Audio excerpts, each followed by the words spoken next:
Yeah.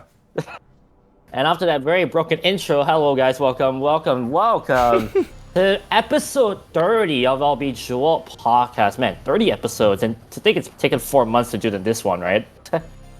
Right. Oh, jeez. I mean, our lives are busy, or more importantly, I have gone through a lot of stuff, inclusive of a trip to California, as evident from this shirt. And of course, some life changes, including a lot of workload on my end. And then you have been up to quite a bit as well, Giles, is that right? Yeah.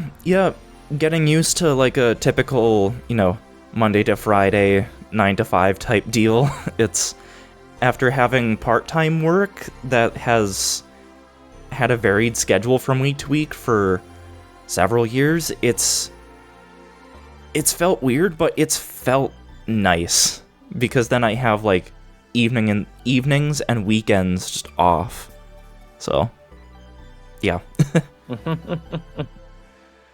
Oh, that's good at least. But at least now we're finally back here. And to talk about something that honestly has been on my mind for quite some time. As we're going to bring up in a moment. But if you're hyped for another podcast, make sure to hit that like button, subscribe to our content if you're new, follow me and Giles on these socials. And of course, ring that bell to confirm and tell all the channel. 2 things to note. You might notice, yes, I have new emails. Go check out on my Twitch if you want them and subscribe, please. And of course, last podcast on the card up here. With that said, you ready, Giles? Yes. Yeah. Let's go. All right. Stuff. Let me do the stuff, and we will things started. And whoop. There we go. So, to be honest, this was a topic that has been stuck with me for a few months, and whilst I know I have been off of it for quite some time because of work, I can finally bring it back up properly by asking this. I mean, I've always realized to myself how blessed we are to be such an age where gaming has so many variety. But now that we're in such an era, are we to the point where we can't say that a game is original, quote unquote? I guess, how would we describe original? I'm curious. I mean, that's why we're here today, aren't we? Yeah. So, first things first, I must just get this out of the way. When we talk about original games, thank you Meta AI for this. We think about games that really just pioneer certain concepts. I mean, you have Portal, which revolutionized the idea of puzzle solving in a 3D space with portals. I mean, there's a reason why the common phrase, now you're thinking with portals, came about. Yeah, you don't always get like a game that solidifies not just one phrase, but actually multiple phrases in the case of Portal. Because there's that, and then also the cake is a lie. That's very true. Like, I almost feel like that's kind of the the gaming equivalent of Darth Vader is Luke Skywalker's father, like just a well-known plot twist. Okay, I guess you could view it that way. Yeah, but also I feel like it's just something that's been repeated ad nauseum since the release of that particular piece of media. Maybe not so much now in the case of Luke Skywalker, but I guess maybe not even Portal, but just that for some stretch of time that, like,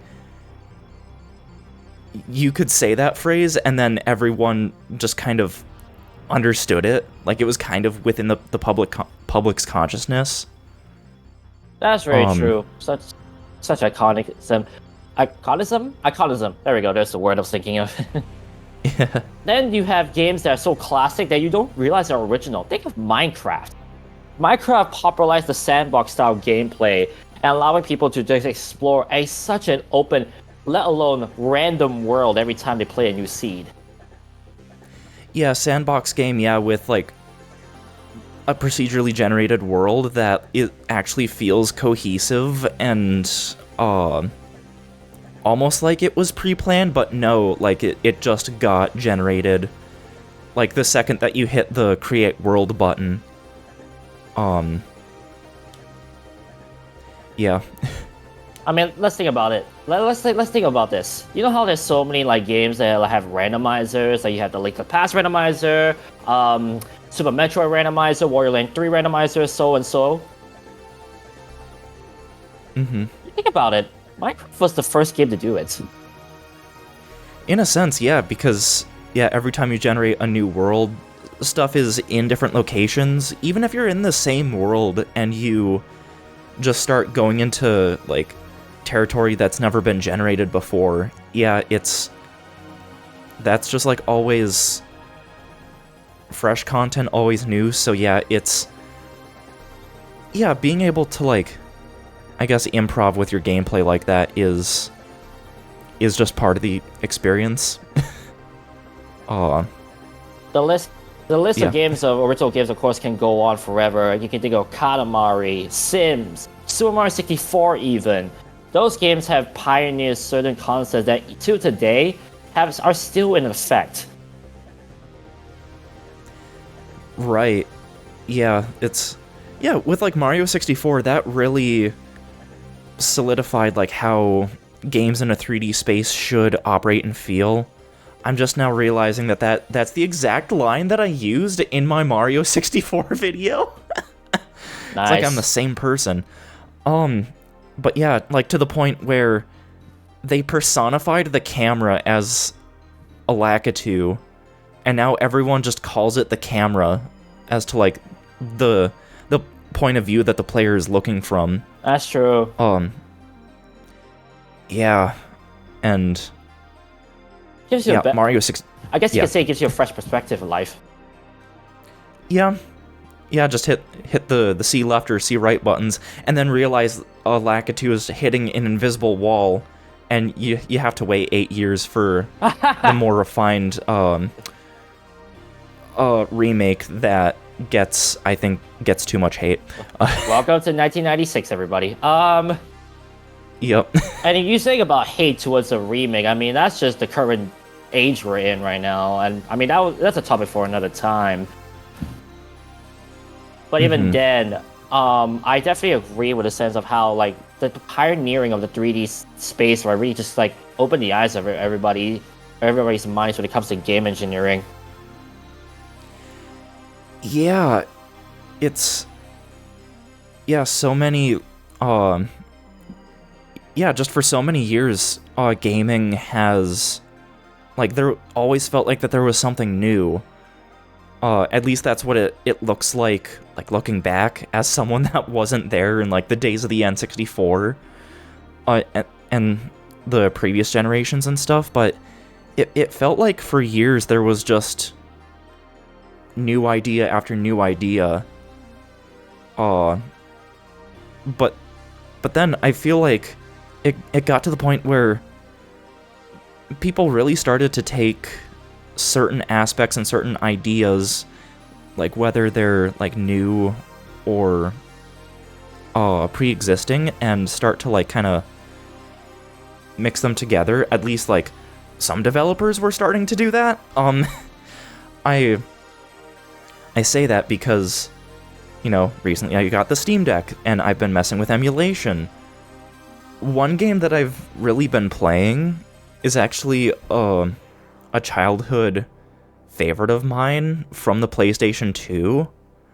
I don't think I've really talked about it much, but like growing up, we basically always had either like the PlayStation 2 or PlayStation 3. Probably my favorite PlayStation 2 game is Downhill Domination. I don't know if you've heard of it. Doesn't ring a bell here.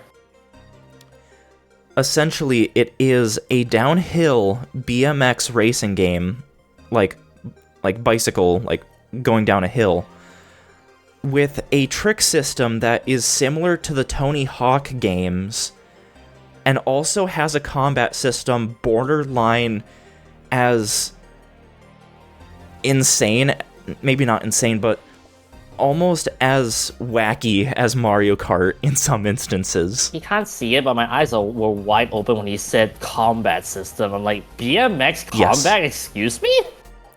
Yes, so the more successful attempts you do with like doing tricks off of ramps and stuff, the higher combat level you go to. So you start out with just being able to punch the other racers either left or right, to, I think, kicking, and then hip checking with, like, the rear tire of your bike. And then to, I think it's then hitting them with a stick, to then just water bottles that you can throw at the other racers, and it's basically just red shells. Oh my goodness. That's Yes. comical. Yeah, and it's a surprisingly, like, technical and, like, technically demanding game in terms of your racing lines and how you go about, like, balancing between, managing your speed and, just either going really fast or managing your racing lines. Like, anyone that's listening, if you have not heard of Downhill Domination, give it a go. It is, I would say it is probably I mean, I haven't obviously played all of the PS2's games, but I think it is one of those hidden gems that is both legitimately a hidden gem, but also a lot of people have played it. I guess cult classic, that's the phrase that I'm thinking of. Cult classic. Yeah, give it a go on an emulator, because at this point, that's the easiest way to play it. I feel like, I mean, for those wondering, before the podcast started, we were actually kind of Giles was a bit worried about, like, how this topic may not last forever. We may have to think of other stuff. To be honest, I just grabbed. That's the reason why I like to talk about random stuff like that, because I just pulled out something from what you mentioned that's actually quite true when it comes to game originality.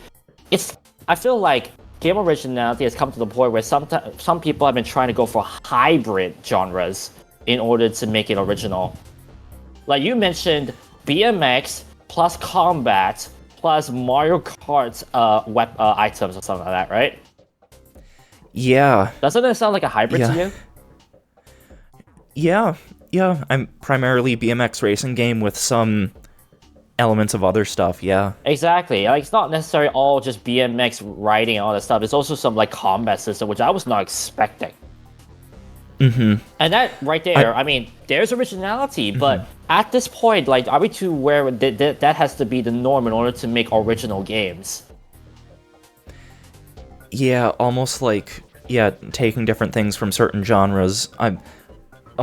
Before we continue, I will say that this is a game from 2003, and let's just say there are some aspects that maybe have not aged the best. I'll just leave it at that. I mean, to say if like the game is 20 years old, jeez. Yeah, I guess maybe both gameplay-wise, but then also some decisions with... I'm thinking of one parody song in particular, but then also, like, one or two of the characters themselves is like, is this an offensive stereotype? I don't know. Maybe not full on, but just maybe questionable. Anyways. I see where you're going with that. Yeah. Anyways, yeah. Other than that, great game. Anyways, back to that. Yeah. Oh, God, yeah. 2003 crust. But I know, I don't know. From everyone you say, I was just thinking to myself, wait, have we gone to hybrids in order to make games original? And that's not necessarily a bad thing. Like, I would love to see what a Mario Kart Street Fighter hybrid will look like. Yeah. In that format, if we're gonna go by that logic? No. Formula. There you go. I wanted to say that because I want to lead to another topic that a friend of mine actually introduced. But anyways, go ahead, Giles. You want to ask about that? Yeah, I guess, like, specifically, like, what I mean by combat is just the fact that you can, like, affect the other racers, not so much combat in terms of, like, a fighting game.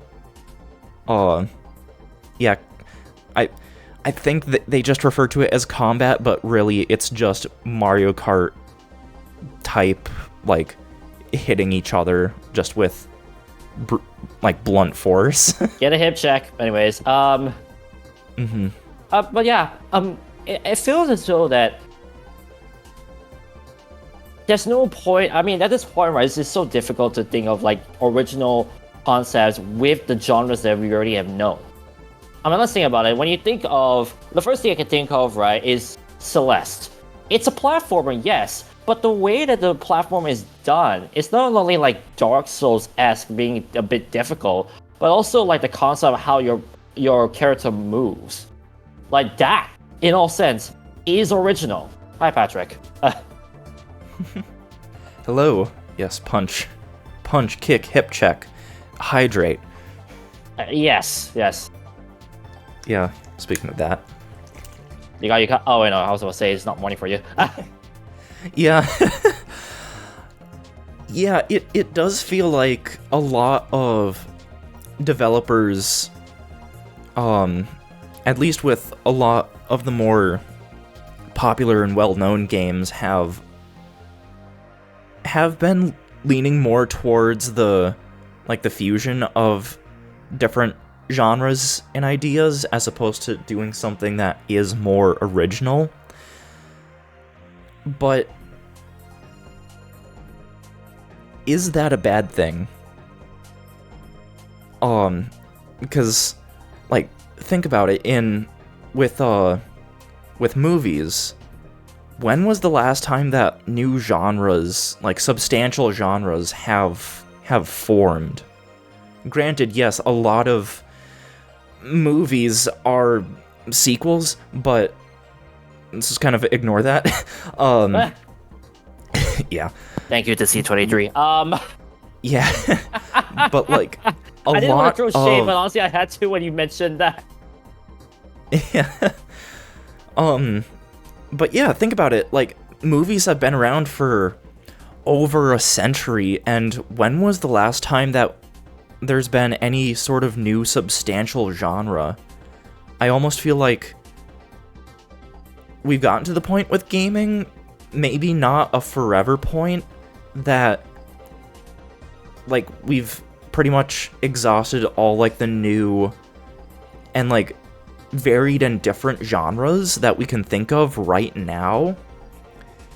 And I think it's just to the point where we just have to wait for however long until more and more like new developers come into the scene and start like getting their hands on development tools and coming up with things that no one might have ever thought of before. I think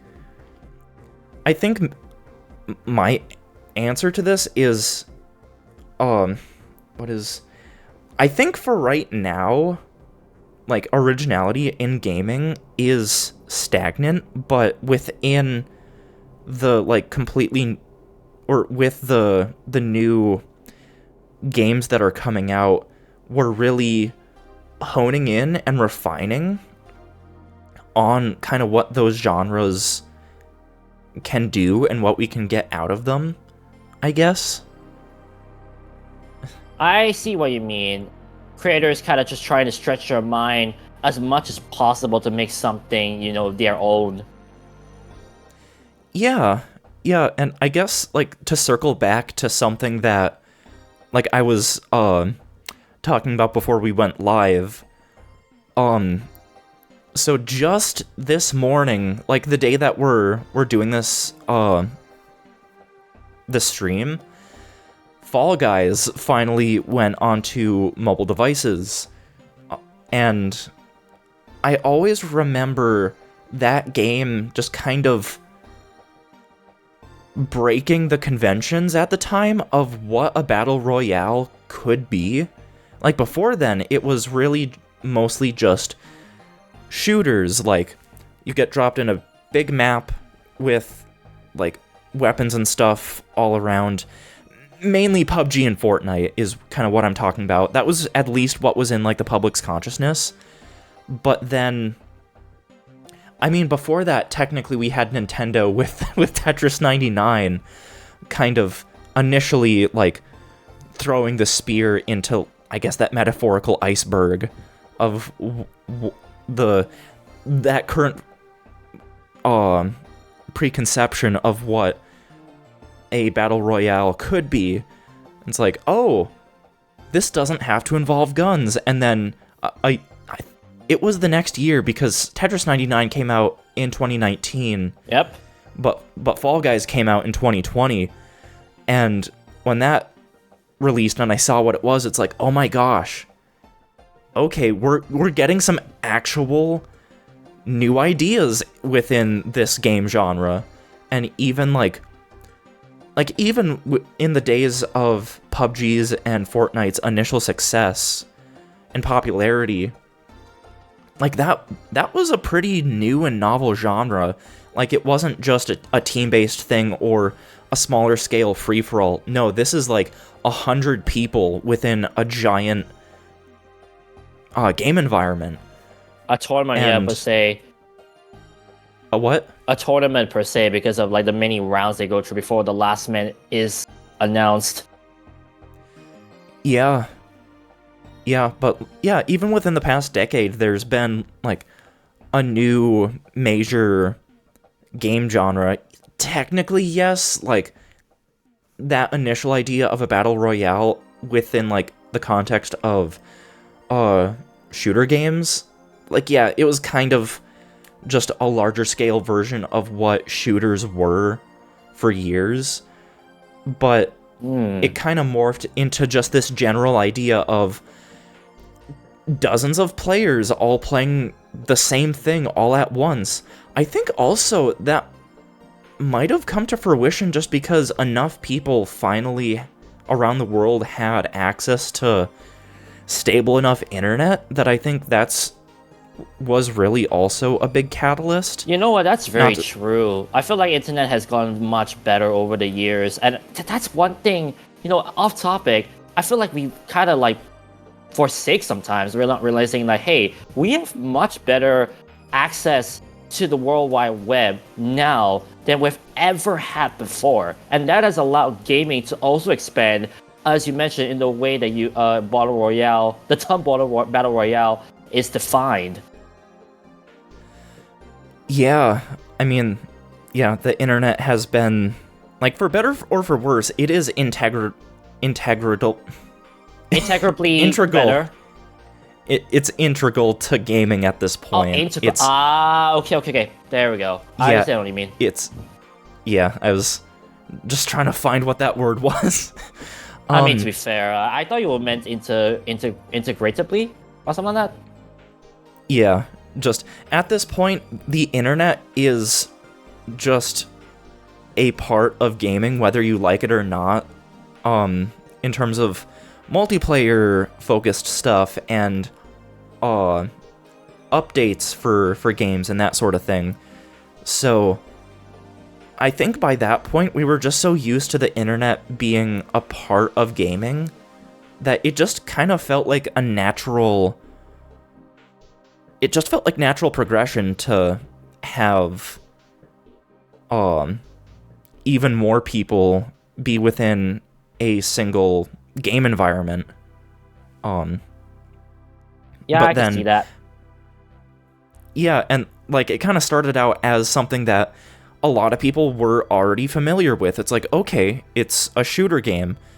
I say that, but neither... Well, I think out of the two of us, I'm the one that more so plays shooter games, but it's just Splatoon. I mean, to be fair, technically, I might have more PUBG wins than this guy down here. Oh, you've actually played PUBG. I remember... so here's the thing. My friend asked me to play with them. I remember the first game we lost. I was the last man standing, hiding, camping. And then the next game we ended up winning. So that's the only time I've ever actually gotten a PUBG Battle Royale win. Okay, nice. And do you remember what year that was? I'm just curious. Oh, geez Louise. When did PUBG come out? That's a good question. Was it 2017, 2018 or something like that? I feel like it was March 23rd, 2017. Okay, then 2018, 2019, I remember there. Okay. When it was still hot. Yep. Yeah, 2017, because I think Fortnite release date, I think it was around the same time. At least the Battle Royale mode, because technically there was the Save the World mode that was in development first, but then Battle Royale took up all the development and or whatever that released, and everyone latched onto that, and now that's just what people associate Fortnite with. But anyways, July 21st, 2017 was Fortnite. I mean, to be fair, they kind of coined and copyrighted? No, trademarked the term Victory Royale, so there you go. Yeah, for better or for worse.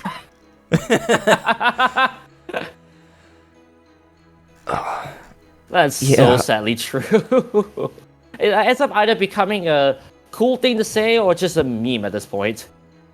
But yeah, basically, like, the genre started out as something that people were able to...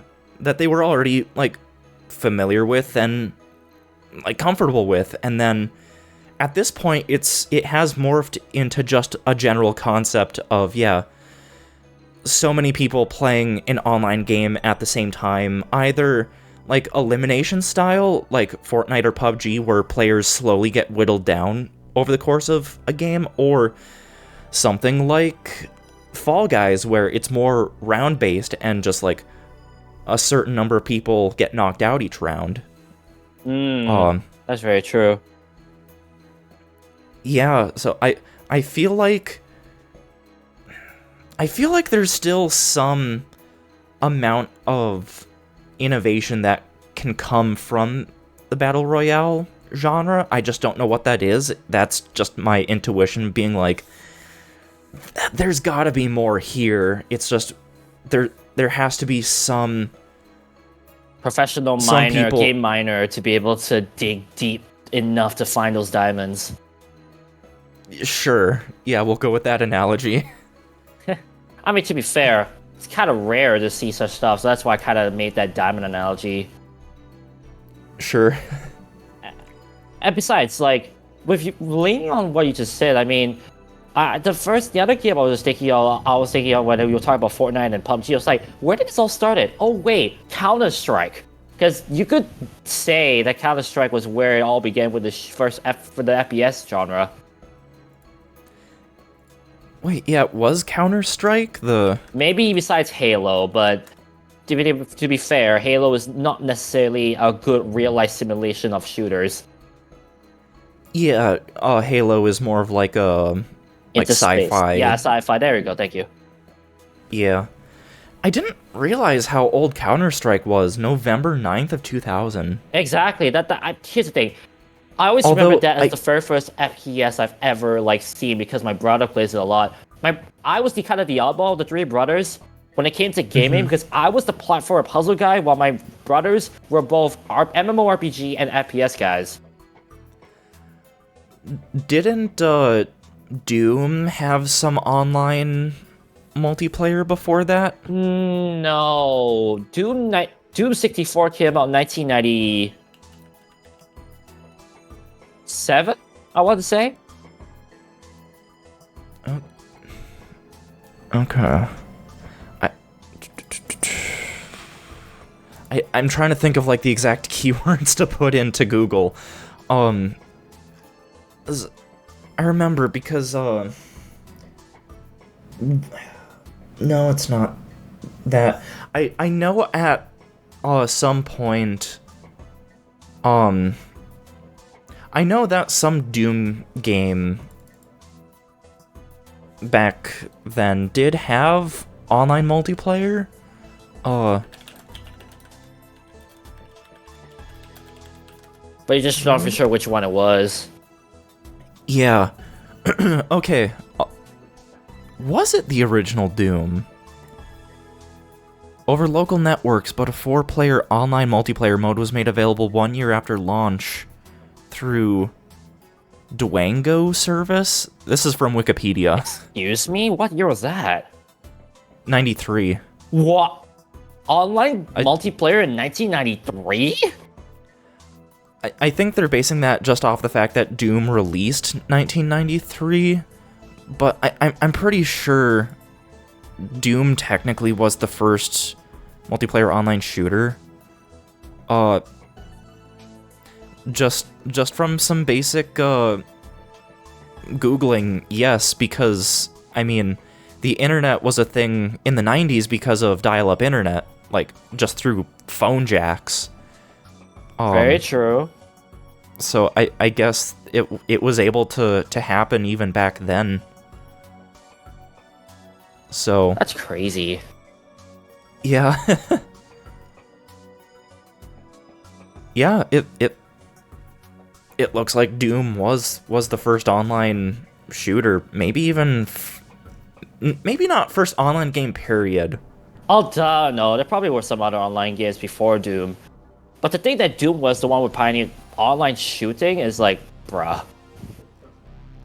Never thought that would be the game to start it all off. Yeah, because I remember there was like some high scale tournament where the ultimate like winner of this tournament won was it a Chevy Camaro that was owned by one of the lead developers? Pre-owned car, okay. Maybe. That's an interesting prize, but I mean, a car is a car, alright. Yeah, something along those lines. I don't know if it was a Chevy Camaro or not, but just like some high-scale car. Guys like out here that we're calling out random car names. Yeah. Mercedes. Honda. Anyways, still though, knowing how online shooters, online FPS games has started out to where we are now, it's kind of crazy thing to think that, you know, a battle royale system would be implemented and all of a sudden people would feed off all that energy of a battle royale type of thing and then say, hey, why not we put this in other genres? Yeah. Yeah, I guess in a sense you could argue, maybe questionably, that stuff like Fall Guys or whatever is like merging different genres, because I mean up until that point, like, battle royales were just synonymous with shooter games. That it's like, okay, let's throw like completely different genre and ideas at this, which I think is a good thing, because honestly, most shooters I don't like. Let's not forget that Fall Guys is not necessarily only platforming. There's some other game modes inside of there too. Yeah, there's stuff like hey, football. Yeah. Yeah, I was about to say soccer or football for the rest of the world. There's that. And yeah, some other like keep away type things, or yeah, I'm thinking some rounds are like whichever team has the fewest amount of eggs in their quadrant, or it's 3 teams, so quadrant, tridrant, I don't know. Sector. By the end of the time limit, yeah. Or more of like team-based tag, I'm thinking of, where like one person on each team, like 2 teams, starts out being like cursed, and you have to spread that curse throughout the entirety of the opposing team in order to make it through to the next round. Stuff like that. So, and Fall Guys are not done yet. I heard it is. I think I've heard it. I mean, technically, they will never be done because different seasons will have different games, and like the different games are different. Like, can be of different genres again. Yeah. Like, didn't we have volleyball at one point, or is that Stumble Guys I'm thinking of? There was a volleyball type round in Fall Guys. It was, I think it was team-based, but the whole team was, like, split up to where you were only facing one other person from the other team, and it's just, like, 15 different games of volleyball happening at once or something. Sounds about right, actually. Yeah, and I don't think it was, like, based on which team overall got more points. Maybe, I don't remember. I think that was around the time that the game came to Switch, and that was like 2 years ago, and I don't remember that super well. I mean, dude, they have to feel like just merge into each other, but that's what happens when you have so many games of the same genre. Mm-hmm. I mean, that's not necessarily a bad thing. It just shows the variety that the gaming world has kind of encapsulated nowadays. I mean, back in 2010, were we expected a game that like Fall Guys? No, absolutely not. We always considered platformers as like one player. Yeah, well, I guess up until like 2009 with stuff like New Super Mario Bros. Wii.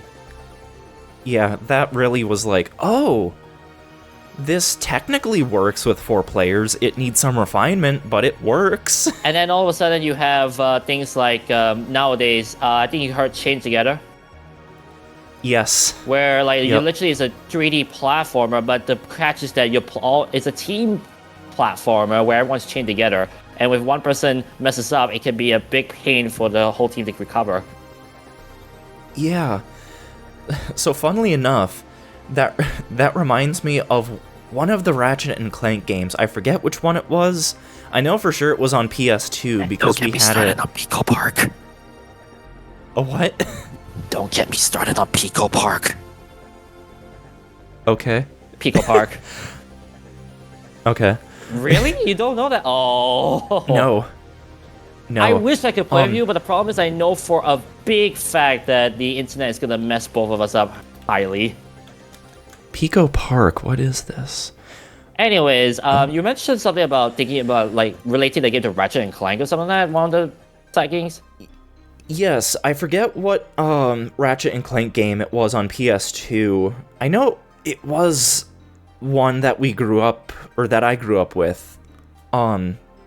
If you played that game in co-op, you could not stray too far away from your co-op partner. Otherwise, like if you stayed away like for too long, like the game would punish you in some way. I think it would just like kill you both or something. So like an invisible tether that you need to follow.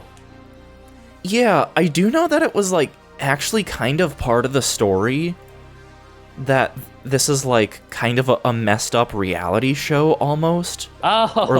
Or like a televised just like Dicey Dungeons, which I've been playing recently.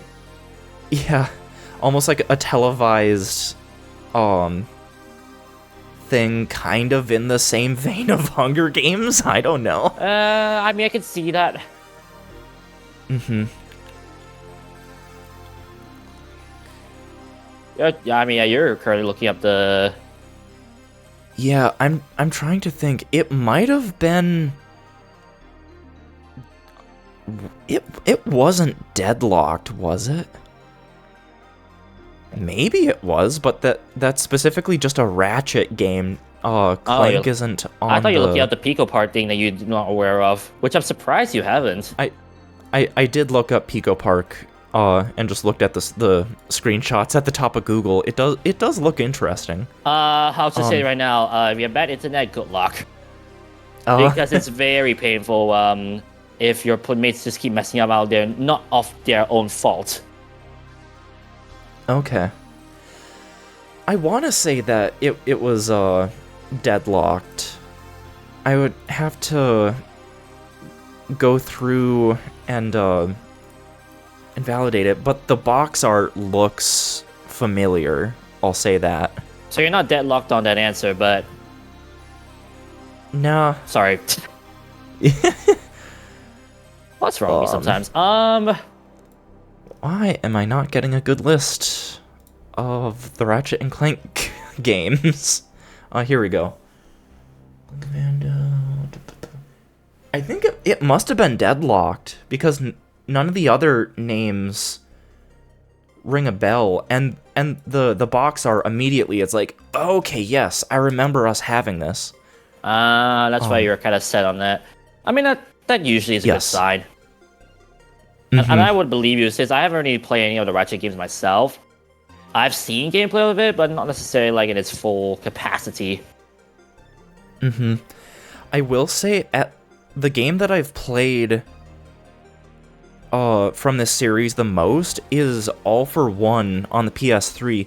That had a particularly strong focus on local multiplayer co-op.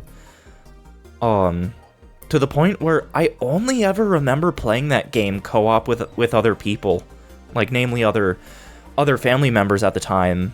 But yeah, I think I remember it just being an alright game though, like gameplay wise. I just remember having fun, like playing this game with like my older brothers and stuff. So yeah. But yeah, I don't know.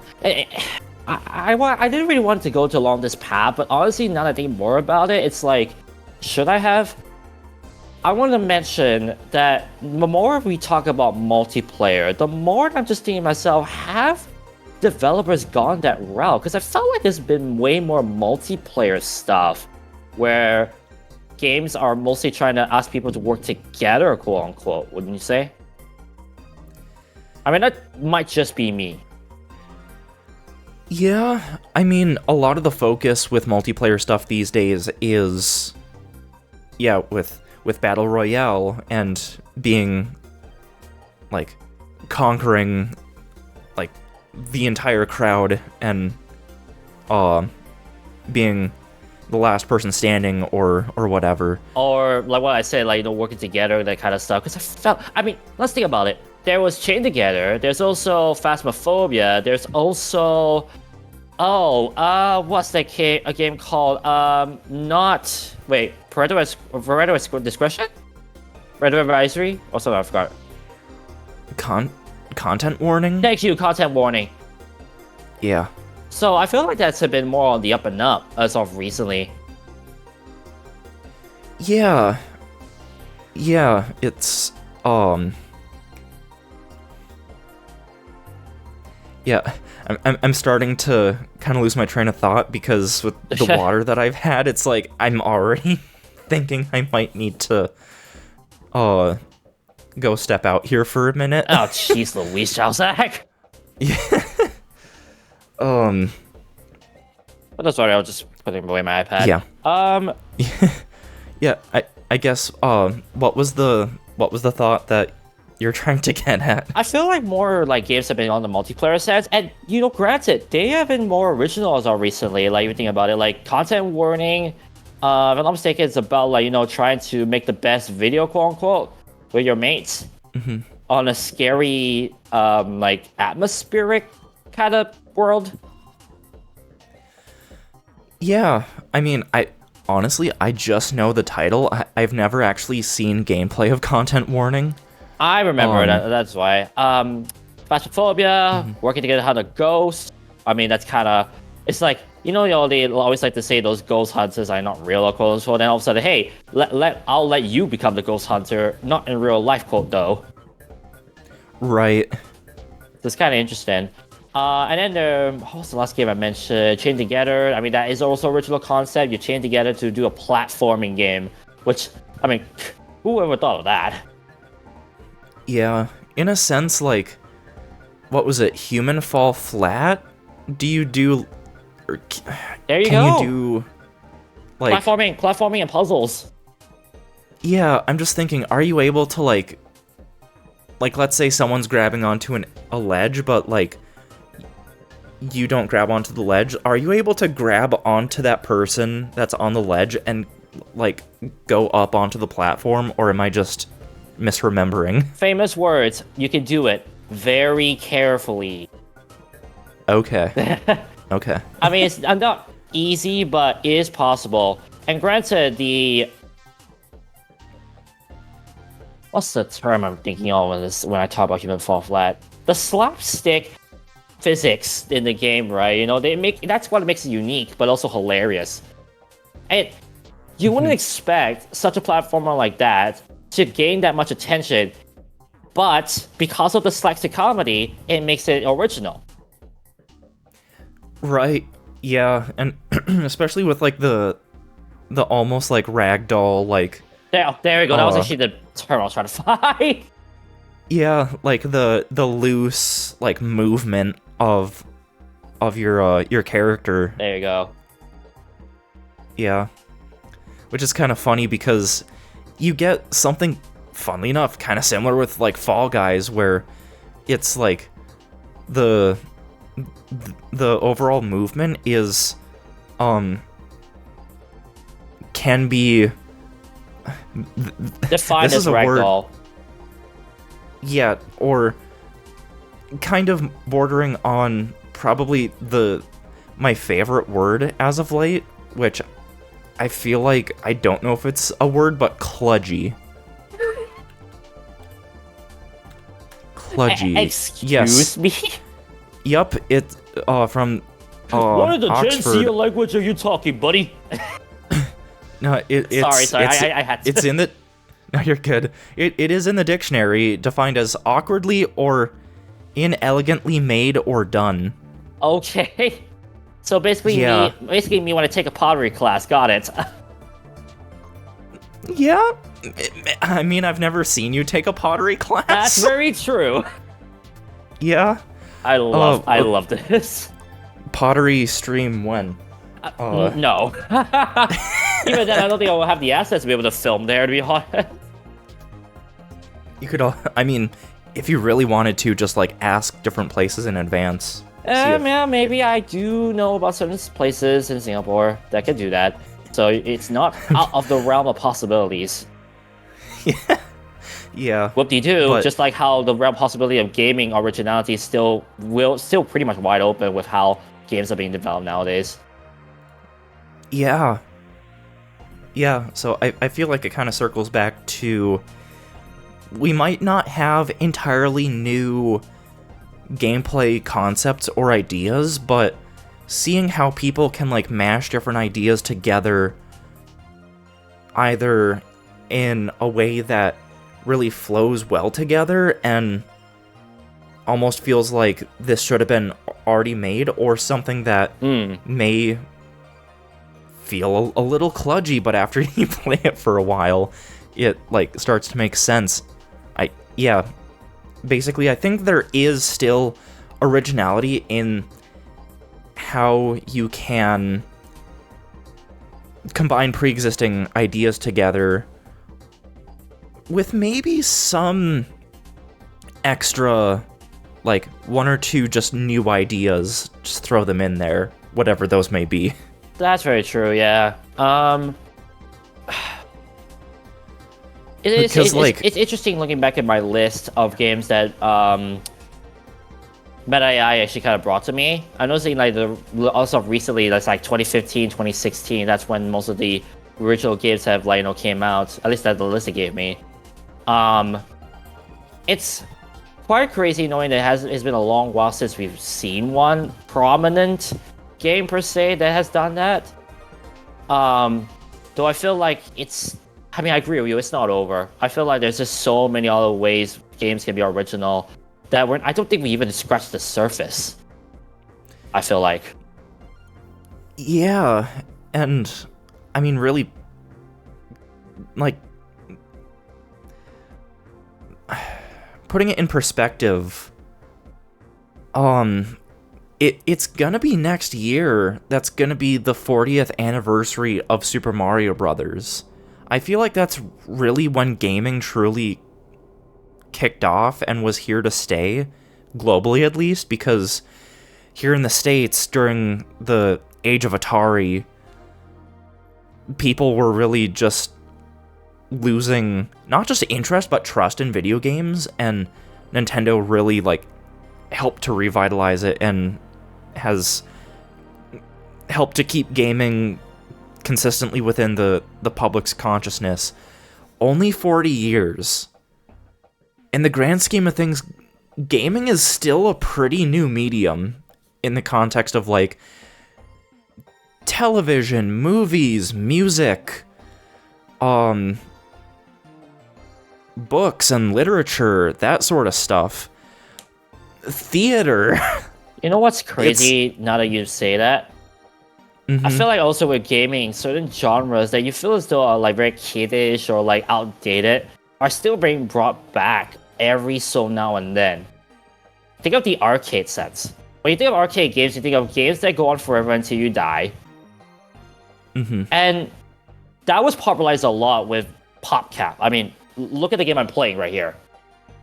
Right. And then it kind of died off around like the 2010s because PopCap, you know, got bought out and all that kind of stuff. And then all of a sudden, you see third-party developers, companies, all of a sudden say that, hey, this genre's not dead yet. We can still make games off that genre. Like, think of Suika Game, for example. Yeah. 2048. Yeah. I was like, why are you just saying a number? Oh, yeah, puzzle game. Yep. Well, I'm not saying puzzle game, but it's a puzzle arcade game, as I think about it. Because once you get 2048 and you're done, it's not necessarily over. Oh, and I mean, I would be remiss if I didn't say Flappy Bird, because technically that is an arcade game. Yeah, technically. Yeah, if it's a game that has that, like, technically can go on forever, but when you mess up, like, that's it. And you're trying to get as high of a score as possible. Yeah, that's an arcade game. Although there are, like, some other instances of you could consider them arcade games that, like, don't necessarily fall under that umbrella. I'm specifically thinking of, well, I guess arcade games that have a time limit. My brain instantly went to the championship mode of the NES Remix games. I know what you're talking about, yeah. First of all, why was that not brought to Nintendo World Championships NES edition? Like, why? Anyways,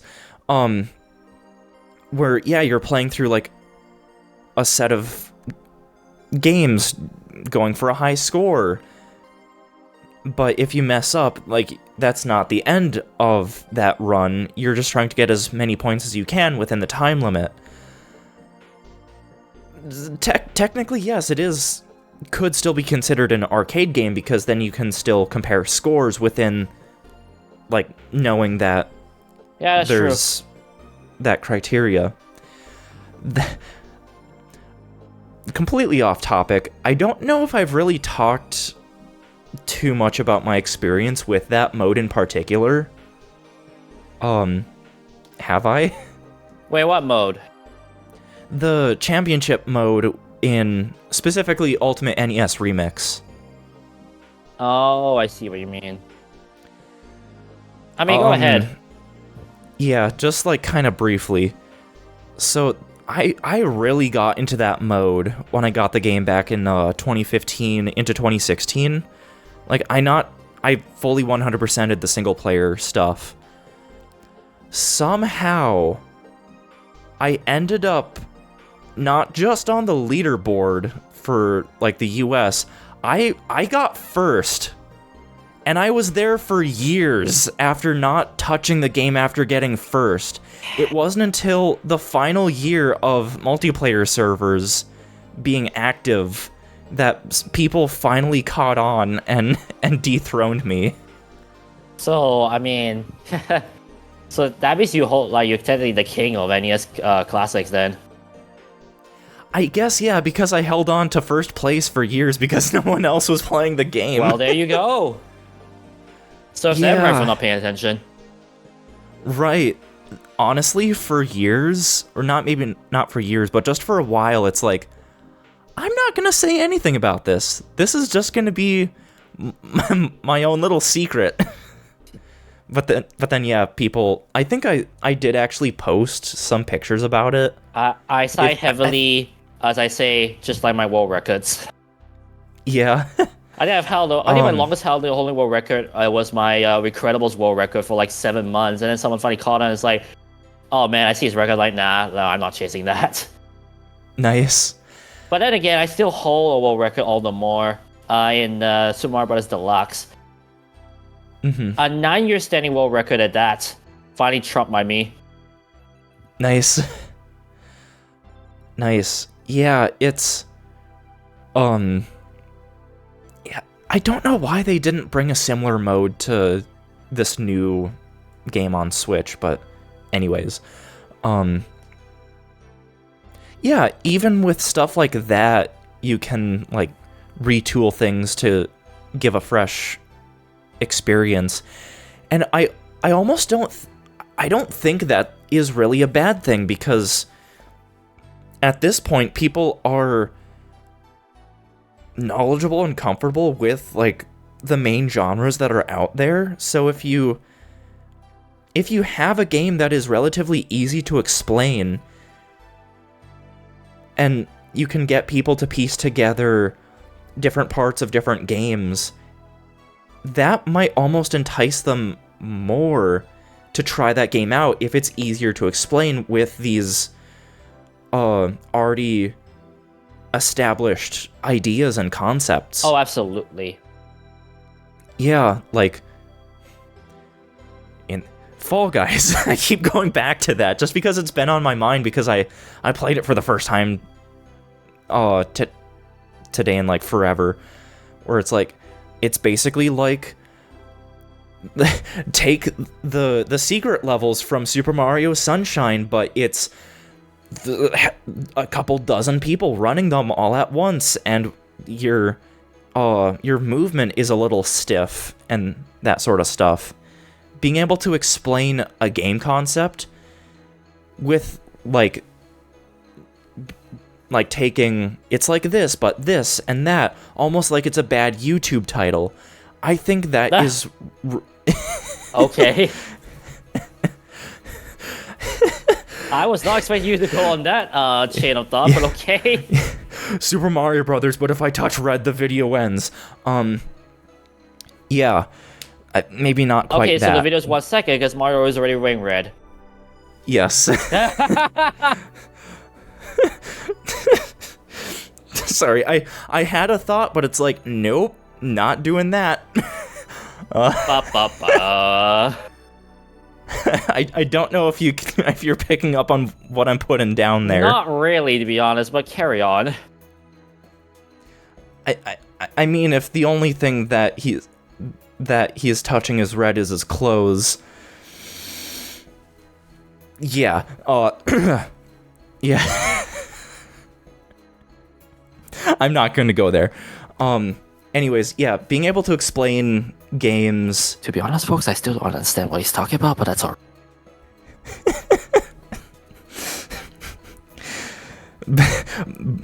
Before Mario starts, he has to take off those clothes. Oh! So then he's not touching them. For Pete's sake!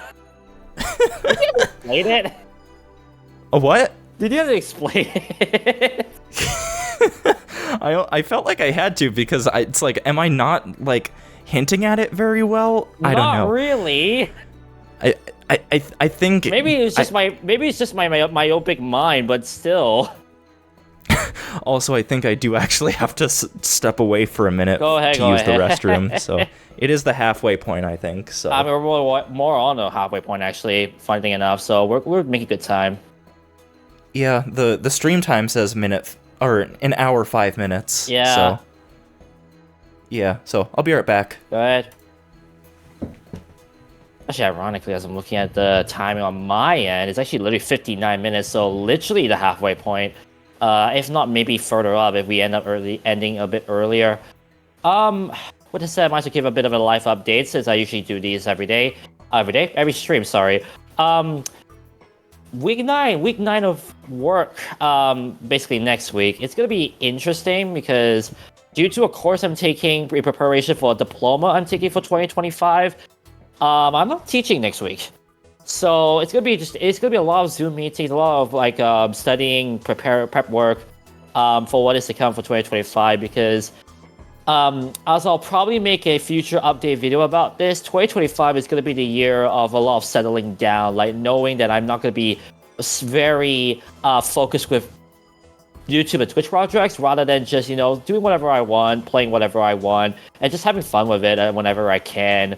I feel like 2024 at least has allowed me to gain back my confidence when it comes to streaming, which I'm very glad for myself. If there's one thing that really plagued me in 2023 was just being anxious when it came to streaming, like what people think, what will I think.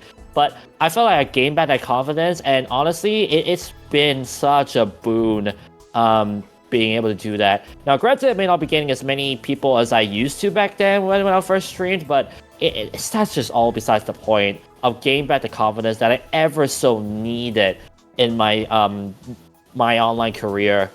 And that's not really even a career, honestly, because I have not been pursuing money as much as recently when it comes to this medium, excuse me. So that's why I'm just glad that I'm able to gain back that confidence and, just be able to feed all of it. And I can't wait for you guys to see what is in store for 2025, even though I won't be streaming as much. Let's just say I plan for certain games I'm hoping to be able to get, because I know for a fact, we talked about social media so recently. There's been a lot of stuff that has been kind of shut down so recently. I'm just hoping I'll be able to get the assets that I need to be able to get what I want to do rolling in due time.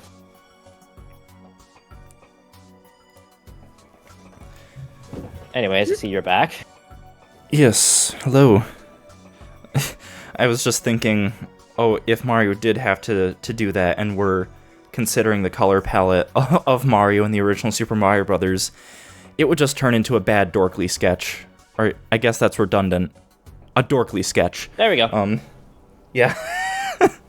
Anyways, back on the topic of multiplayer being the only way of originality, granted, it's very true now that I think about it even further.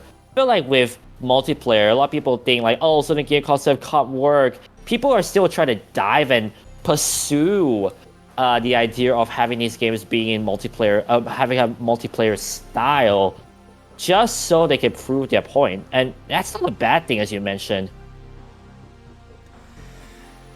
Yeah. For a while, it felt like, just as an example, like, again, New Super Mario Brothers, no one was really, like, super confident that, like, multiplayer could work in a platforming space, but, that game showed that it was possible, and then it went from there. Then they refined it with you because the platform was a lot more easy, a lot more cohesive for 4-player. Yeah, and I got to play this a little bit, but I think the way that Mario Wonder handles it is honestly the way to go, where, like, you don't have direct collision, you just pass, like, over each other. I think that just makes things way better. It's similar to Little Big Planet, for those who Can't disagree on that. Yeah. A what? Can't disagree on that. Yeah, because with that game there's no direct collision, you just pass by each other, and granted, you can still mess with each other with the slapping mechanic, but... Yeah, let's not forget, there we go, the slapstick comedy that, makes a game, like, that cool. Yeah, I guess... Wait. Little Big Planet came out 1 year before Mario Wii. Little Big Planet was 2008. So technically that was the first game that really showed that multiplayer in a 2D platformer could work. You know what I find funny? You said how Little Big Planet said had no collision between players. Yeah. I like how New Super Mario Bros. Wii did the collision, and then, ends up being like, I wouldn't say a janky mess, but it's more so like hilariously crunky. Thank you, Jazak. A what? Thank you, Jonathan, for rechoosing my word. Kludgy? Kludgy, there we go. Yeah. Um, For those who don't know how that's spelled, I suppose I could just type it in chat. Culdgy. Yeah, Cludgy. I was looking at the pronunciation, and it's like, it doesn't start with a K, does it? No, it starts with a K sound. English. That's klutz. Yeah.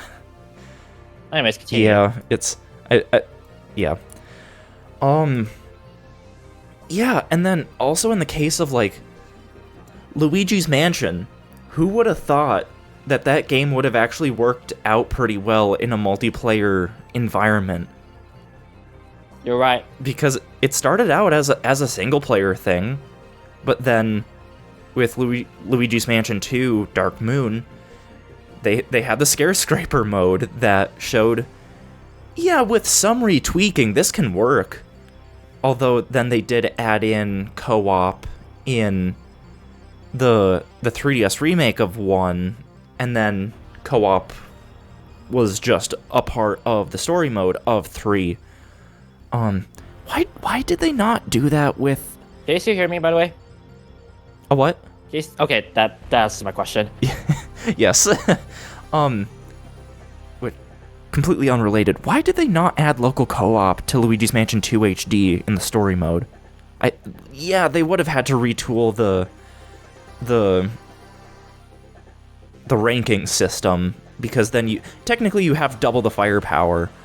I think it would have been just way too complicated, because if you think about it, the system of which the star system is enabled in Dark Moon is complicated enough. Imagine having to do that with 2 players. Granted, there could be just some penalty, like small penalty for playing with 2 players, but still. Yeah, or just have completely different rankings for when you're in multiplayer, which isn't the best, because then it's like, okay, now I feel like in order to fully 100% this, I have to play this in full with another person. Or more so, let someone just take the whole reins in order to get the highest ranking. And I don't think that's the best way to play a multiplayer game like that, we would say. Right. So I guess that, or they could have done it to where when you play multiplayer, there's just no ranking whatsoever. I don't know. It would at least, you know what, if it was a separate mode, and, they take away the ranking system, I feel like that would work quite well, because at least there's the less stress of having to stay perfect and not get hit. Right. Yeah. Or have it simplified in some way to where it's not like all 4 of those stats are being considered. Instead, it's just looking at your clear time. There was the crux of the problem. Because of the ranking system, it was just so complicated. Here's the thing. I actually know the system by heart. Yeah. Yeah, it's essentially the ghosts that you collect and money that you collect, albeit with some Ghost multipliers. times 120 plus gold minus time in seconds minus health loss times 6. Yeah. I told you. I memorized the system. Mm-hmm. So it's accounting for everything that you're doing, more or less. So that is probably why it wasn't in the game, is because it raises enough questions that I feel like they didn't want to answer. So they figured, they have Scare Scraper, they're fine. That's very They're true, fine. yeah. Although it still would have been nice to have it to some capacity. There is still the ranking system in Luigi's Mansion 1 on 3DS, and that you can play the entire thing co-op. Granted, the only criteria for your final ranking is just the money that you collect. Yeah. Yeah, you have the different rankings for the different ghosts, but it's really only considering the money that you collect. So, I don't know. I don't know, like, if Luigi's Mansion 4 will ever be made, it'll be interesting to see if they try to implement a multiplayer system, but even then, I'm not too sure it will work out as well. But then again, Yeah, with how big the human brain can be, I will not doubt if someone else other than Nintendo can create such a concept that works 100%. right. Yeah, the ranking system is almost assuredly just because that game was intended for bite-sized handheld gaming, and they wanted to add a little extra element to it. I guess maybe.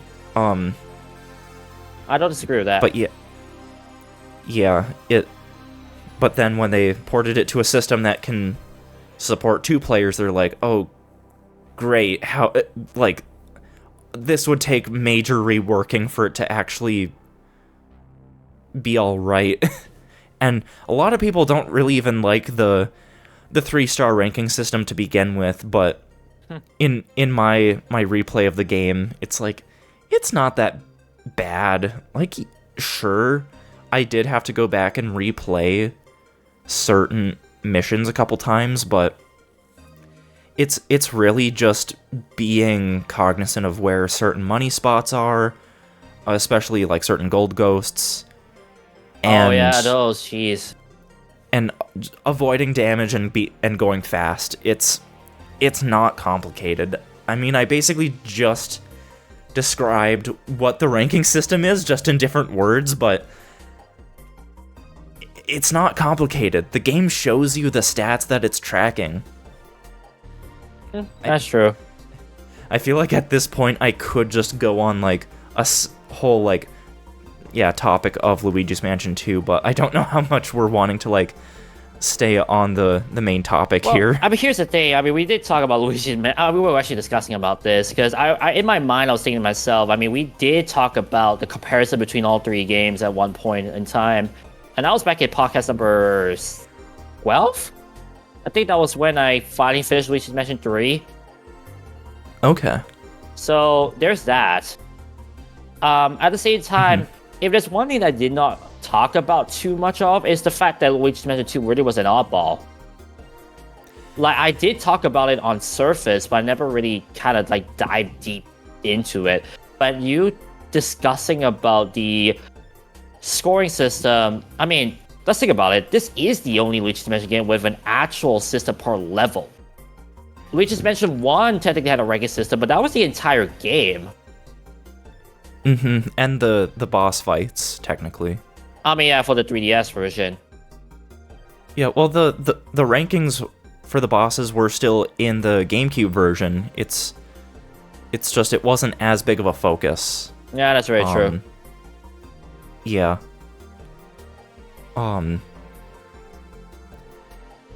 Yeah.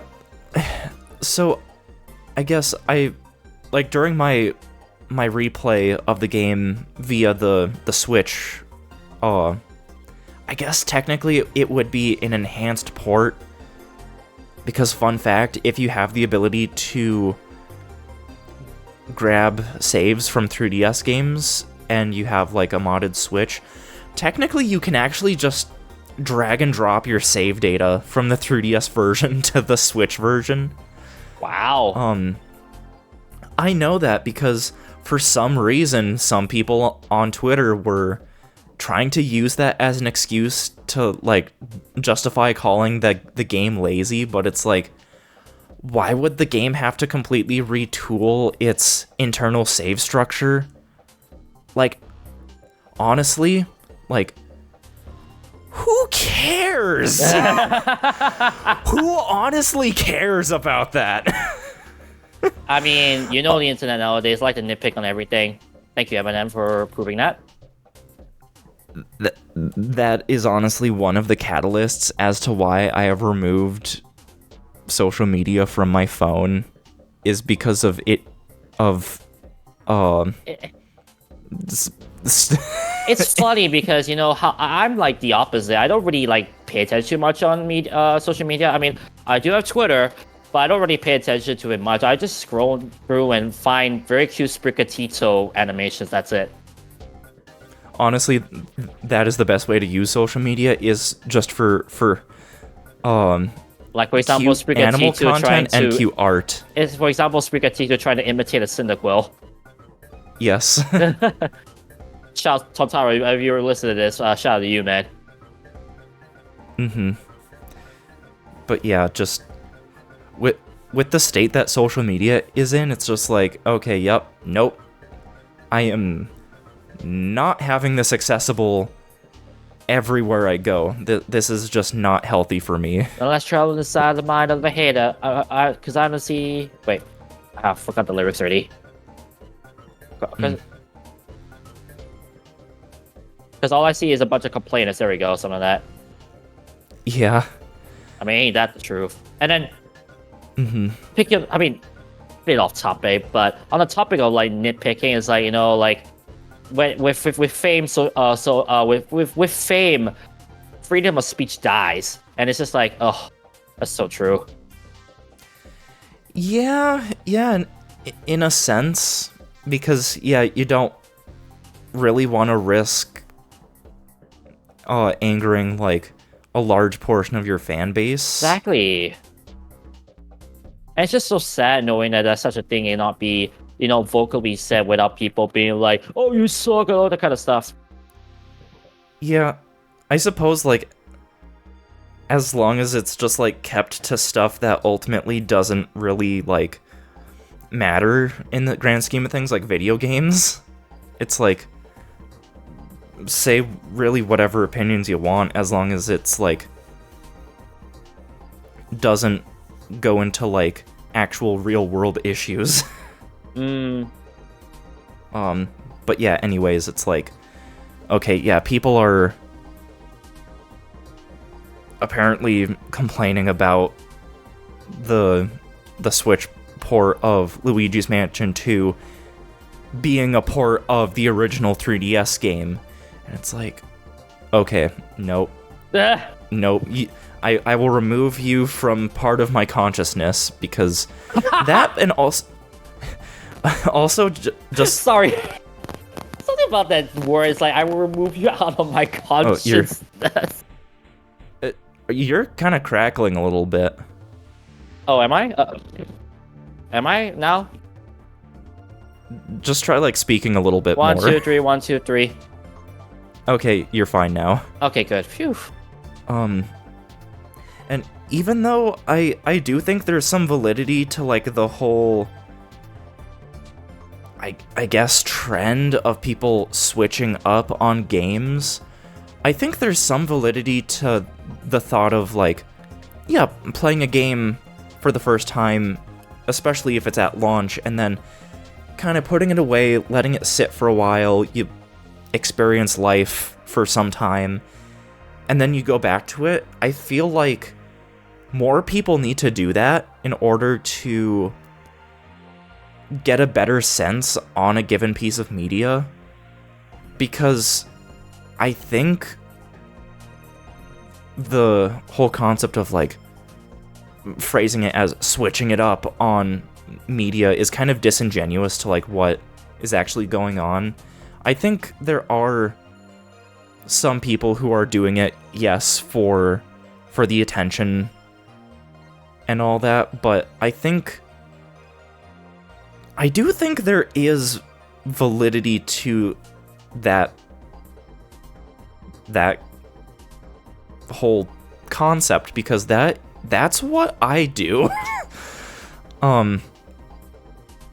That's why I, like, if I were to have the same, I feel like at this point we've just completely diverted from, like, the original topic of game originality. I feel like if I were to have not thought about Tears of the Kingdom past the first month of me playing it, I would have still thought that it is, like, straight up the best game, or one of the best games on Switch, and, like, completely untouchable, no issues whatsoever. But after, like, putting it down And I mean, I played through Pikmin 1, 2, and 4 before really picking it back up, and it's like, oh, yeah, I suppose there were some things that in hindsight, I don't think are necessarily, like, amazing. Maybe not bad, but just not amazing like I thought they were. Would you say that kind of like thoughts is a bad thing? Because I feel like it's almost on the sense of over judging a game. Yeah, I mean, in the case of like Tears of the Kingdom, it's not like I think it's a bad game. I don't. I just don't think it's as untouchable of a game as I thought it was when I first played it. Because after I let there be like time in between like me playing it and now, it's like, okay, yeah, yeah. I suppose I would have to load up the game again for a while and just play it, but yeah. I think I can understand your. I think I understand your point. Don't worry. I can also see how it's a difficult topic to talk about, especially on the spot in like a podcast format. Not only that, it's just the idea of everyone's experiences being different when they come back to playing a game. I think that itself is quite the niche topic. Yes. I mean, like okay, we all know about the term outdated, or I'm not say overstate the welcome, but it didn't age well. There we go. You like to think of games like Sonic Adventure 2, maybe. We think about like games like maybe Super Mario 64 to some extent. Yeah. But when you think about it further, it may not necessarily just be years apart where a game doesn't look as great as you once thought before, but maybe just in terms of playing experience. Because we grow up. We like to play games like not only just one form of game, but many other games afterwards. And once we put a game down and then play another, and then all of a sudden our thought process, our mindset just goes through a shift, even sometimes unexpectedly or subconsciously. That when we come back to the same game that we loved for so long, all of a sudden we have a different experience, and you just think to yourself, wait, am I going through a midlife crisis? Yeah. And I don't mean in the sense of like being funny when I say that. It really is actually kind of a sense because your thoughts are all of a sudden challenged by something that is your childhood, almost. Yeah. Because, like, yeah, whether you like it or not, your life circumstances can very well impact your perception on a given piece of media. Whether for better or for worse. So I think it's only a good thing to go through the same piece of media multiple times. That's why I could never be like a mainstream game journalist, because with that you have to like essentially just rush through one playthrough and then just give your thoughts right there and then people take that as gospel. Whereas I don't disagree. I think it is disingenuous to only have your perception of a given game be during a single playthrough. I tend to trust someone's thoughts on a game more if they've played through it multiple times. I say that, yet I have bashed Pikmin 2, and I've only played through it once. But the reason why I played through it once is because I had stuff to bash on it about. Maybe I'll revisit I feel like that, anyone on their first playthrough of Pikmin 2 is gonna bash it certain ways. No question about it. Speaking of Pikmin 2, now that I'm bringing this up, Topic change again. it's still kind of adjacent, but it's regarding a bullet point or just an idea that I brought up in my Pikmin video, that a lot of people's perception about that game being, like, ruthlessly difficult comes from content creators and, like, their playthroughs of that game. And, like, yeah, I don't think the game is necessarily well designed, but it's not, like, impossible or to, like, that Dark Souls level that, is kind of depicted in a lot of well-known playthroughs of the game. So that's why it's like, okay,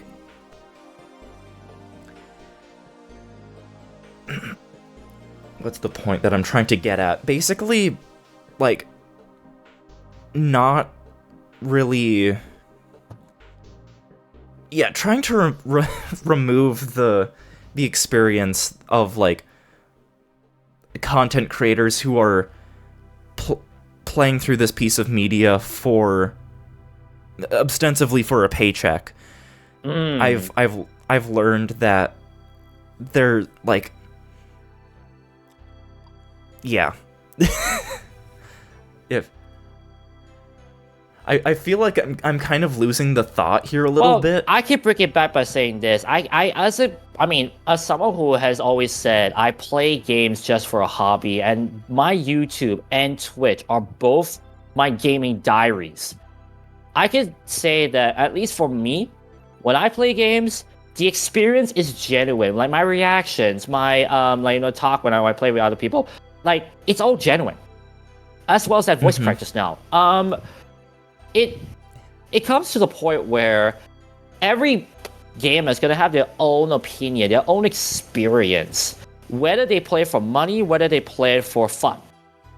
And I think what this is, it's going to take a much deeper dive in order to really dissect on how people react when they play for a different motive.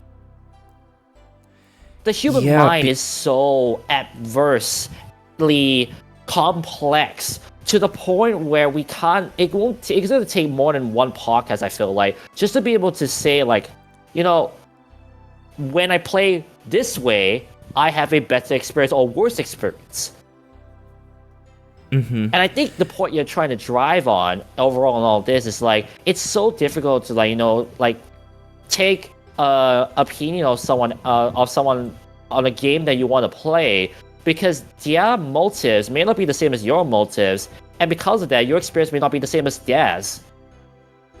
Yeah, I guess I did kind of get at to this point in that video, because, yeah, content creators are doing playthroughs and stuff like that oftentimes for the purpose of entertainment, and their motive in that instance is putting on an entertaining show. And sometimes that, yeah, and sometimes that can involve maybe not being good at a game or raging at a game. I'm thinking of examples relating to Pikmin 2.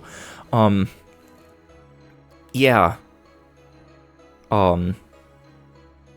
oftentimes they're playing for the purpose of entertainment. They're not representative of an actual gameplay experience.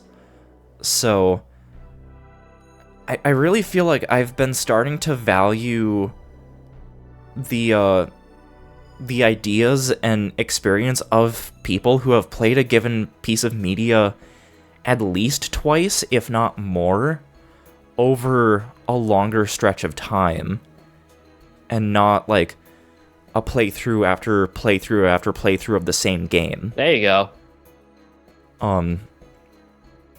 Yeah. This year, I think I have played through Pikmin 4 at least twice. And I still think it's the best game in the series. It's almost getting to the point where I am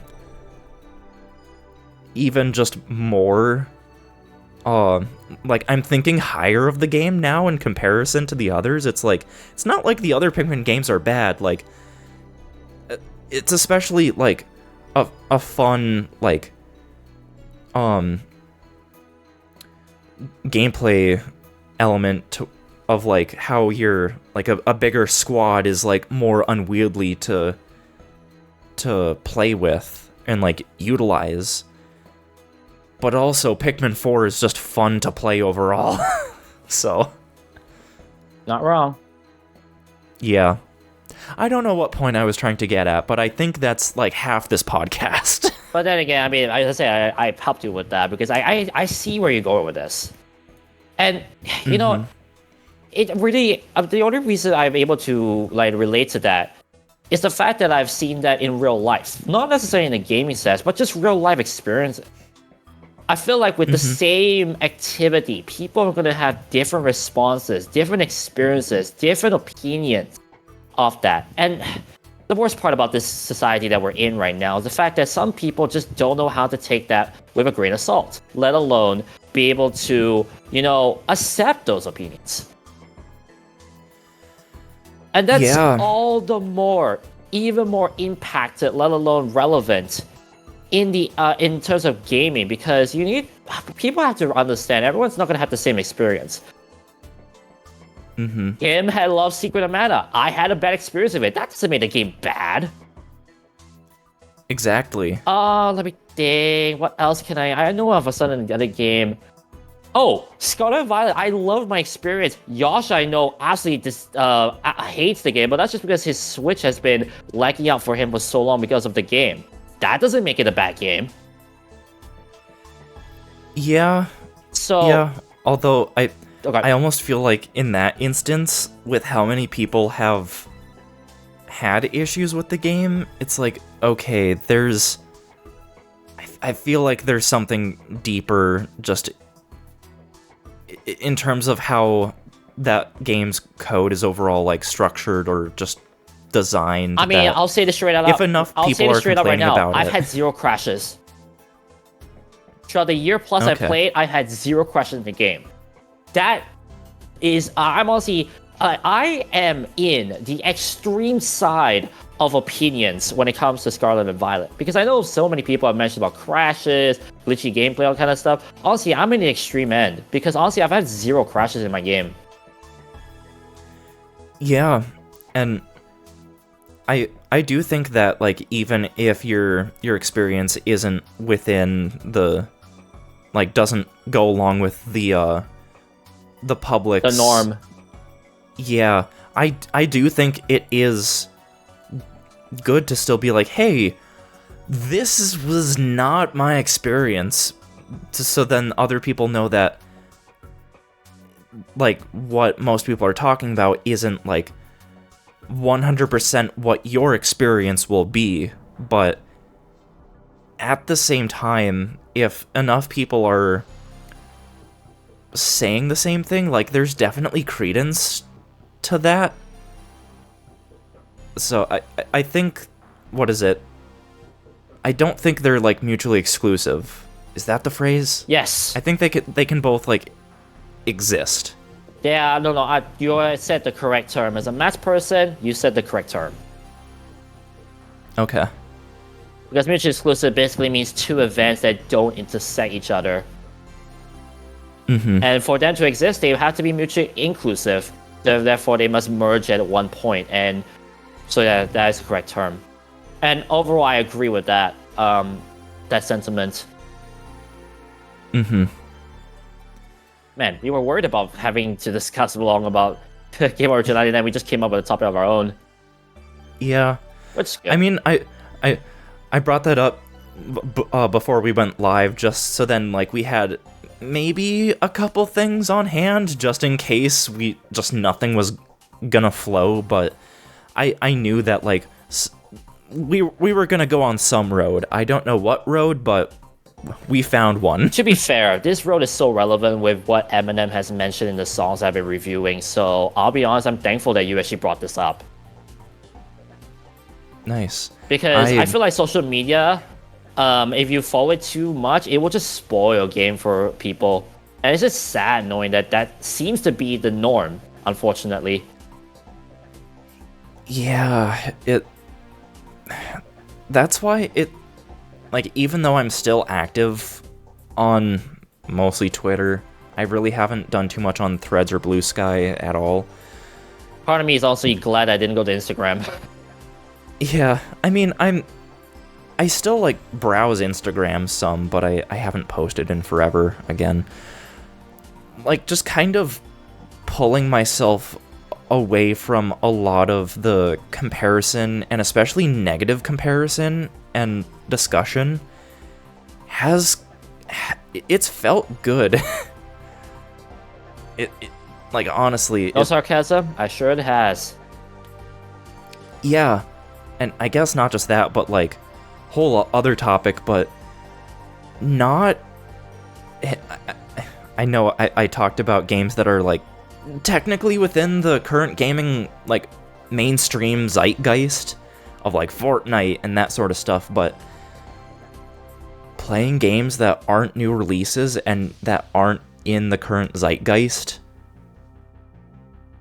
like, it's nice to not feel like there's thousands of other people online trying to tell you right there at a game's launch how to feel about it. Just like I've been slowly chipping away at Metroid Prime. Like it's just felt nice to just play a game without people on social media actively discussing it. I remember back in the days I was doing my gaming journals on Twitter, where I'll post, like, mini snippets of what I've been doing. And I'll admit, even though I don't get many comments, it's nice to know that people are liking it and just, moving on with their life. Yeah, that's why it's like, I think it's important to play games outside of their launch window and playing through the same game multiple times, because you're gonna pick up on things that you wouldn't have thought about before, and letting there be time in between those playthroughs. Granted, I mean, I haven't exactly practiced what I've just preached in the case of Pikmin 2. But I don't think my opinion will change too much. Yeah, I think it's important to really... Yeah, to just not have as big of a focus on what everyone else is saying. That's also why I don't really bother with reviews too much these days. Like, at all. It's... I know Sonic Unleashed people don't bother. Thank you, IGN. Yeah. At least I try not to bother too much with reviews. At least for games that I'm wanting to buy. If I'm not thinking of buying a game, I will look at reviews just to, like, see, okay, these are things that people might talk about. But, if it's a game that I'm actually, like, looking at buying, really, I just want to see, is the game broken or not? It's not? Okay. And does the game interest me? Yes, then I will buy it, and I will form my own opinion. There you go. Yeah. I think another thing also is, like, you mentioned how, like, we should, like, be able to, like, play multiple times, all that kind of stuff to get a better opinion. I think I'll just quickly say this up clear, and I think Jose will agree. Not no two people should have the same formula how they should form a cohesive opinion about a game. Like, you mentioned about how you should be able to play multiple times and kind of stuff. Like, that doesn't really have to be for everyone, let alone every game, I'll say. I mean, just say, who wants to play Tears of the Kingdom twice? I mean, Nintendo Capri Sun does, because I think he played through the game once on his own, and then he's been playing through it as a YouTube Let's Play. My goodness. Yeah. So, yeah, and I mean, in the case of a game as big as Tears of the Kingdom, you don't... you don't have to play through the whole thing twice, I don't say. In fact, I haven't even technically finished this first playthrough. I've just played enough to, like, kind of know, like, the gist of all the major mechanics and design and that sort of stuff. Like, as an example of where I am, I've completely uncovered all the depths. I've gotten, like, 85-90% of the shrines. I have not upgraded a single piece of armor.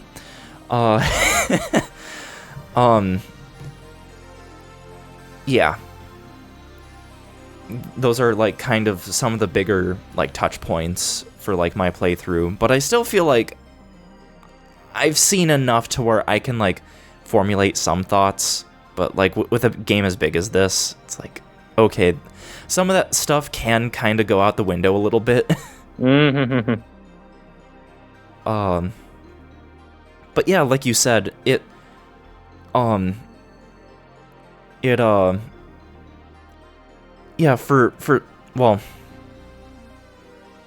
yeah, if it's a short, if it's a short enough game, I do think that people should play through it twice, at least, with some time in between those playthroughs, before they give an opinion. But in some cases, yeah, that can kind of go out the window a little bit. But it's definitely. I'm glad that we brought this up as a topic, and I think the general consensus is definitely like it's hard to format a opinion about games like this very cohesive, quote unquote. And you know what? I think a big thing as well is just the length. Usually, like, think about it. People form opinions about songs. That's easy. Just listen to it about 3 to 6 minutes. Listen multiple times. It just takes about less than half an hour. Okay, form your opinion. Movies, maybe a bit more difficult, but not as bad. I mean, granted, if it's a first-time movie, you're gonna have to pay a lot of money just to be able to watch it a couple of times for your stack of your opinion. But with games, I think it's one of those things that I think gamers can agree that there's just something about playing a game multiple times that they don't really want to do too often. Yeah, like, it's perhaps maybe a bit of a foreign concept to some people, because it's like, well, I played this game already. Yeah, exactly. There we go. Why do I have to play it again? I know what happened, but I do think that, like, actually going back into it again, like, you'll notice at least one or two things that will even just slightly alter your perception of the game a little bit. For better or for worse. But that even then, for better or for worse, it still gives you a better opinion about the game. Exactly, because if we want to think about this scientifically, no, quote unquote, that's actually very true. Like, keep going. I think I know where you're going with this. Keep going. Yeah, and, like, playing through a game multiple times, it is reducing the variable of whatever in real life circumstances you have experienced / you're likely marginally better at games the second or third playthrough. It helps to reduce those extra variables that may have impacted your perception. Yep. So it's essentially running an experiment multiple times to get a better average. Hence why I agree with your word scientific. That's why Yes. That's why when you was like positivity, I was just like, I'll be honest, no, continue. It really is like a science experiment. Man, And nothing about everything is science. Wow. yeah, Gaming is science, dang. right. And Such a profound, that's such a weird thing to say. Gaming is like science. yeah. And I know, like, this thought that I have right now maybe kind of goes against, like, what we just said, but over these past couple months where I've just not been thinking about making content whatsoever, so it's like, okay, I don't feel like I have to maybe keep my thoughts or whatever on this in the back of my head just in case. Sometimes you don't really even have an opinion on something, and that's okay too. Like, I like Metroid Prime. I don't know if I will have anything substantial to really say about it. It's a fun... Whoops. I'm getting a phone call. What the heck? I also can hear your Luis mention ringtone.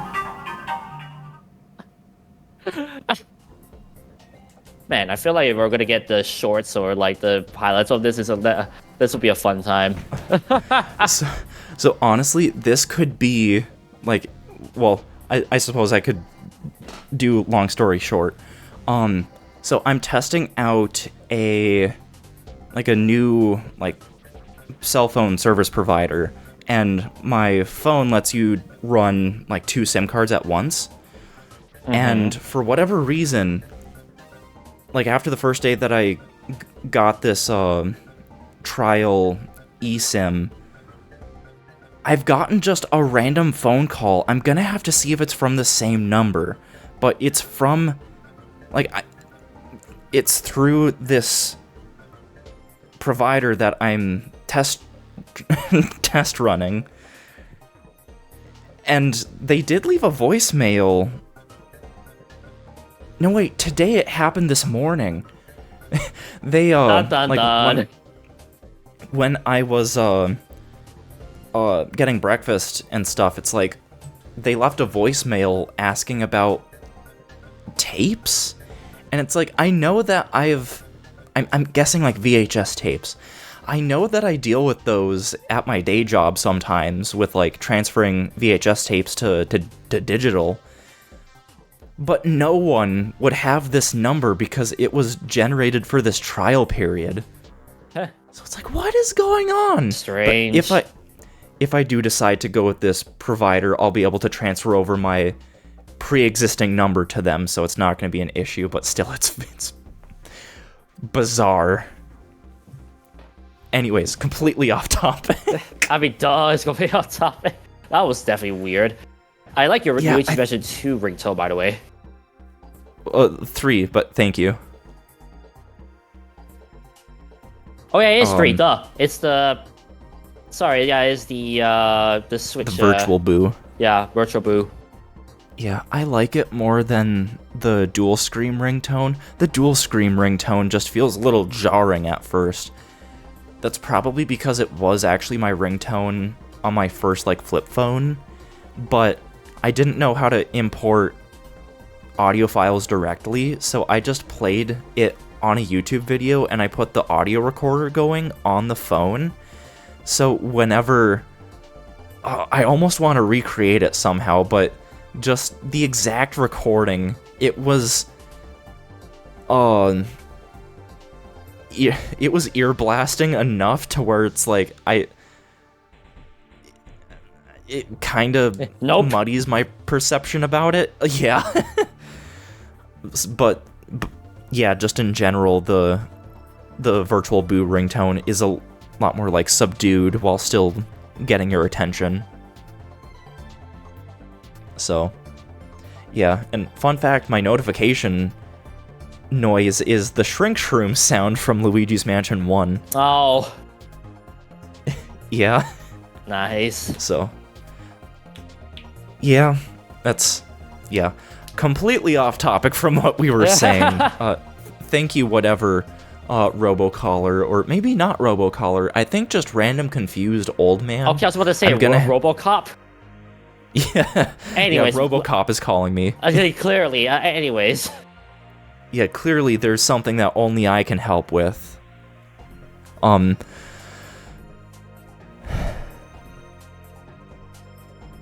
Yeah, so gaming opinions, yeah, sometimes there's just if you don't feel like you have anything substantial to talk about, it's perfectly fine. You don't have to try to formulate something, I guess. Like, yeah. If you know that you have... Yeah. I don't know. I feel like I'm kind of losing the plot here a little bit. That's alright, but I feel like the whole senses of the opinion is still there. But by the way, for those wondering, nope, I didn't get the shiny purple. I think I reset about 150 times, I think, today, which is nice. Also, my tree is about to die again. Ooh.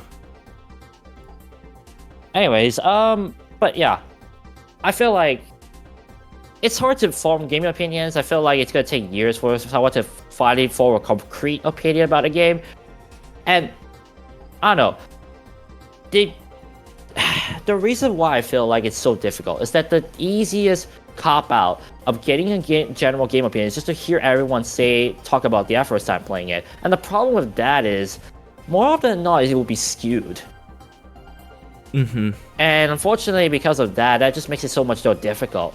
So, and then for yourself to play the game multiple times can be a bit jarring for some, especially those who are like, making gaming as a job. So, it definitely is so difficult, and I feel like it's gonna take a while before you can finally get concrete opinions that are solid and make sense in many ways. Yeah, like, that's kind of why generally, like, if I've talked about a specific game on my channel, it's a game that I haven't just played through for the first time or whatever. Like, I have some... I've given it some sort of amount of time, and oftentimes I like to start the video with what my personal experience has been with this game or series going into actually playing it, which really has just amounted to, I've wanted to play this game for years and saw it on YouTube, but I've never gotten the chance to it until the Switch came out. It really comes down to that, but I feel like that's, like, it's important context for people to know about. To, like, know that, hey, like, I've known about this thing for forever. Like, if it's a case of an older game that has come to Switch or whatever. Yeah. Yeah.